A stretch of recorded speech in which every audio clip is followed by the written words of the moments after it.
नवी जमात अच्छे नंबरों से पास कर ली तो अम्मी अबू बहुत खुश हुए क्योंकि उनको उम्मीद न थी कि मैं पास भी हो जाऊंगी। मुझको नई क्लास में जाने की बहुत खुशी थी। मजीद ये कि अम्मी ने छुट्टियों में मामू जान के साथ गांव भेजने का वादा किया था, लेकिन यह वादा अच्छे नंबरों के साथ मशरूत था। कुछ वजह की बना पर अम्मी अपने मैके नहीं जाती थी। मैं अपने होश संभालने के बाद पहली दफा जा रही थी, तभी फूले ना समाती थी। छुट्टियां होते ही मामू लेने आ गए और हम गानों रवाना हो गए। दौरान सफर तमाम रास्ता सोचती जा रही थी कि वहां के लोग कितने सादा होंगे, जबकि मैं खुद भी सीधी सादी लड़की थी। इन दिनों दुनिया के निशेब व फराज को अच्छी तरह नहीं समझती थी। यहाँ के लोग वाकई बहुत सादा थे। देहाती लड़कियां आन वाहिद में इकट्ठी हो गईं और उन्होंने मेरे गिर्द घेरा डाल दिया जैसे मैं कोई आसमान से उतरी अप्सरा हूं। मैं बहुत खुश थी। इन सादा लड़कियों में एक बहुत अच्छी लगी। इसकी शोखियां दिल मुँह लेने वाली थी। हालांकि मैं संजीदा और सुकून पसंद थी, फिर भी वो शोख मेरे दिल को भा गई। ताहम एक बात मैंने महसूस की कि ये लड़की खदीजा खुलकर नहीं हंसती थी, और जब हंसती तो इसकी हंसी में उदासी झलकती थी। खदीजा में जाने की बात थी कि मेरी इसकी दोस्ती मिनटों में हो गई, जबकि मैं शहरी और वो कुल्ली तौर पर देहाती लड़की थी। दीगर देहाती लड़कियों की मानंद इसमें उजड़पन बिल्कुल नहीं था।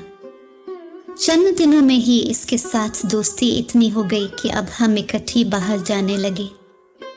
बाहर निकलकर मुझको एहसास हुआ कि यहाँ के लोग खदीजा को अच्छा नहीं समझते। वो इससे बेरुखी से बात करते और किसी का रवैया तो भरपूर एहानत भरा होता था। इसके घर गई, वहाँ भी इसके साथ ऐसा सलूक था। एक बड़ा भाई जमाल था और एक छोटी बहन थी जिसका नाम नाजो था। वो एक अच्छी फैमिली थी। इसके बावजूद खदीजा वहाँ खुश नहीं थी। बस एक नाजो थी जो अपनी बहन से प्यार करती थी और उसका ख्याल रखती थी।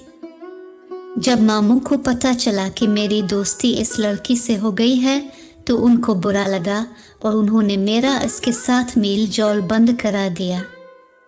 मैं परेशान हो गई। आखिर ऐसी क्या बात है कि ये लोग इस बेचारी को इतना बुरा समझते हैं। एक दिन दोपहर के वक्त नाजो मेरे पास आए।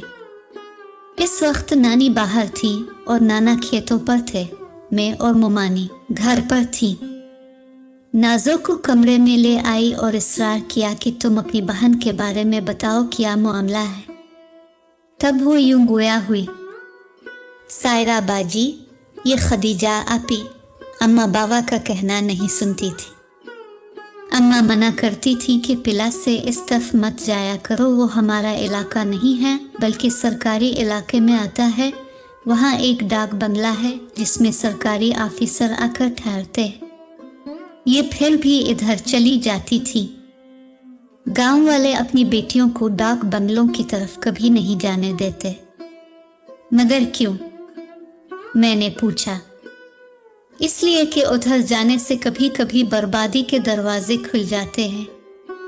एक बार ये अकेली इस तरफ गई। डाक बंगला अक्सर खाली पड़ा रहता था। चौकीदार तभी सफाई करता जब वहां कोई अफसर बाबू आकर ठहरता। बंगले के अहाते में जामन, बीर और आम के दरख्त हैं। शहतूत भी लगे हैं। ये उनको तोड़ने के लालच में जाते। कई बार मुझे भी बहलाकर साथ ले लिया करते। अम्मा ने मुझको बहुत डांटा कि तू इसके साथ मत जाया कर, जब तो ना जाएगी तो ये भी अकेली जाने से डरेगी। मगर हमारी बहन बड़ी निडर है, ये मौका मिलते अकेली जा निकलती। एक रोज ये वहाँ गई तो एक अफसर आया हुआ। इसने इनको बातों में लगा लिया और दोबारा आने का वादा लिया। जामन तोड़ने के बहाने ये रोज चोरी छुपे इससे बातें करने जाने लगी। एक दिन चौकीदार ने देख लिया, बंगले के बाग में बाबू से बातें करते। वो खानसामा भी था। इसने किचन की खिड़की से इनको देखा था, मगर अफसर के डर से खामोश रहा। अफसर ने इनको तोहफे भी दिए और शादी का वादा किया। कहा कि मैं दोबारा उड़ेगा तो बारात लेकर उड़ेगा। ये बातें बाबा चौकीदार ने सुन लें और उसने अब्बा को कहा कि खदीजा को इस तरफ मत भेजा करो। अब्बा ने समझा कि वैसे ही कहा है। उन्होंने कोई खास तवज्जो ना दी। 1 माह बाद ही अफसर दोबारा आया। ये दोबारा उधर जाने लगी। कुछ गांव के लोगों ने देख लिया। उन्होंने अफसर को गांव से वापस भेज दिया और अब्बा को आकर बताया। अब मेरे बाबा के कान खड़े हो गए। उन्होंने आपी को खूब मारा, धमकियां दी, मगर वो अफसर जाते जाते आपी से वादा कर गया कि मैं जरूर उड़ेगा, तुम मेरा इंतजार करना। वे बाबू तो चला गया, हमारी बहन की जिंदगी बर्बाद हो गई। 1 साल तक वो ना आया। ये इसकी आस में जीती मरती रही। दिन रात इसका इंतजार करती थी, सिर्फ मुझसे जिक्र करती क्योंकि मैं किसी से आपी की बातें नहीं कहती थी। घर वाले उनकी शादी करना चाहते थे मगर ये सुनती ही ना थी। अपने मंगेतर से लड़त और उसको घर आने से मना करती, जिस पर ताई खफा हो गई कि अभी से ये हाल है, जब बहू बनेगी तो क्या करेगी। ताई अब तरह तरह की बातें बनाने लगी। गांव वाले भी बदजन थे। यही वजह है कि लोग उनको अच्छा नहीं समझते और उनसे सही तरह से बात नहीं करते। वो आपी को आवारा लड़की कहते हैं और अपनी बेटियों को उनसे मिलने से रोकते हैं। मैंने नाज़ो से वादा किया कि मैं इसे समझे उड़ेगी। 3 रोज बाद मेरी मुलाकात खदीजा से होगी। मैंने पूछा क्या ये सब सही है। वो बोली, हाँ मुझे इस बाबू का इंतजार है, मगर तुमको किसने बताया है। मैंने कहा तुम्हारा माथा डाल के कर सारा हाल पढ़ लिया है।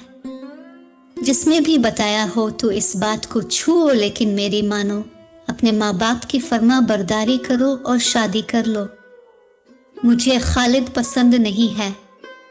वो धोती बांधता है और सर में रोज रोज कड़वा तेल बहाता है। अभी हम ये बातें कर रहे थे कि कुनवे की मंडेर पर खदीजा से बातें करते देख कर नाना खफा हुए और घर ले आए।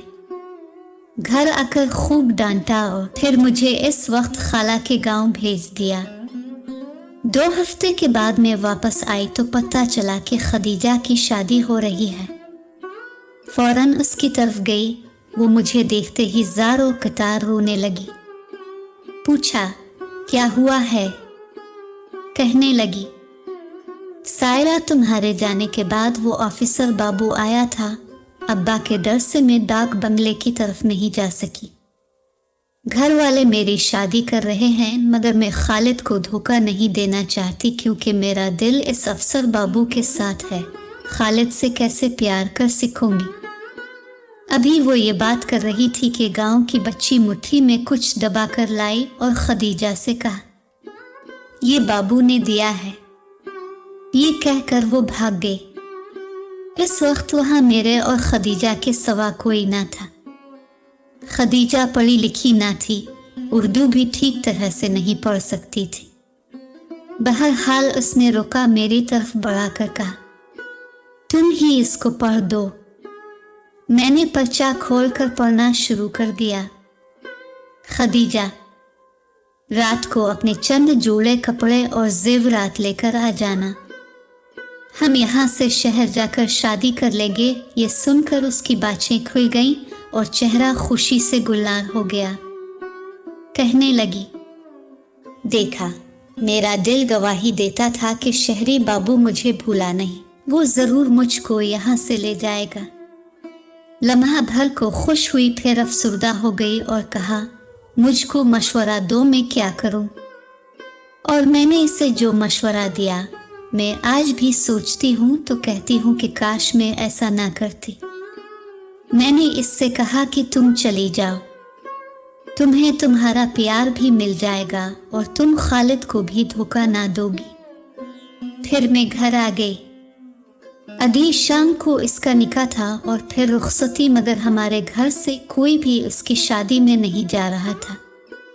मुझे बहुत बेचैनी थी, मगर मैं इस बारे में अब सुबह के अलावा कुछ मालूम नहीं कर सकती थी। लिहाजा शाम के बाद सो गई और सुबह जब मेरी आंख खुली तो नानी नाना से कह रही थी, जल्दी करो, वो लोग तुम्हारा इंतजार कर रहे हैं। मैं आंखें मलती सहन की तरफ जाने लगी। तभी मुमानी ने कहा, मायरा, तुमको पता है कि खदीजा का कत्ल हो गया है। मेरे हाथ से पानी का बर्तन छूट गया। क्या कहा मुमानी? मुझे अपने कानों पर यकीन नहीं आ रहा था। दिल को धचका सा लगा। पहले नानी उनके घर गई। कुछ देर बाद में भी मुमानी के हमरा वहां गई तो नाजो ने बताया कि आपी दुल्हन के लिबास में थी। नाजो ने खुद उसके इसरार पर उसको बाहर तक पहुंचाया था और घर से तमाम जमा पूंजी भी ले गई थी, लेकिन जब घर में उसकी गैर मौजूदगी का पता चला तब बहुत देर हो चुकी थी। जब भाई इसको ढूंढता डाक बंगले पहुंचा तो वो वहां काबिल एतराज हालत में मिली, जबकि जेवर और नकदी लेकर वो अफसर वहां से फरार हो चुका था। खदीजा को इसने नशा आवर कोई शय पिला दी थी। जमाल बहन को इस हाल में देखकर गैरत से आग का शोला बन गया और उसने फौरन अपनी बहन को कत्ल कर दिया और खुद थाने पेश हो गया। माँ तो बहन भी ना कर पा रही थी। वो उठ पिटन बातें कर रही थी। लगता था पागल हो गई है। बाप बेचारा सकते में आ गया। तब मुझको अपनी नासमझी और आकिबत नाअंदेशी पर बड़ा गुस्सा आया कि मैंने ही खदीजा को मशवरा दिया था कि वहां चली जाए। मुझे क्या मालूम था कि मोहब्बत का ये रूप भी होता है। मैं नवी की तालिबा थी, लोगों को समझना और जिंदगी का तजर्बा मुझे छू कर भी न गुजरा था।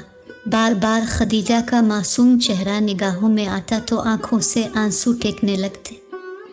वो गांव की सीधी सादी लड़की थी और जिस लुटेरे ने उसको धोखा देकर लूटा, इस रहजन ने यह भी ना सोचा कि गांव में घर से भागने की सजा लड़कियों को मौत की सूरत में मिलती है। जाने वो कैसा पढ़ा लिखा अफसर था कि उसने इस मासूम को लूटा ही नहीं, जान का नजराना भी ले गया। वो खुद तो आराम से रूपोश हो गया और गांव वाले भी इसकी आफिसरा की वजह से इसका कुछ नहीं बिगाड़ सके, लेकिन खदीजा के साथ साथ इसके भाई को जेल की आहनी सलाखों के पीछे चुकी पीसना पड़ी और उसके माँ बाप बेटी की दर्दनाक मौत पर खून के आंसू रोने पर मजबूर हो गए। खदीजा की सज़ा इसी दुनिया में इसे मिल गई, इस जहान में भी मिलेगी, ये तो अल्लाह ही जाने, मगर मुझे यकीन है इस धोखेबाज हवसपरस्त ऑफिसर को दोहरी सज़ा मिलेगी, जिसने एक मासूम की दोशीज़गी को खाक में मिलाकर अपना ही नहीं सारे मुल्क का दामन मेला कर दिया।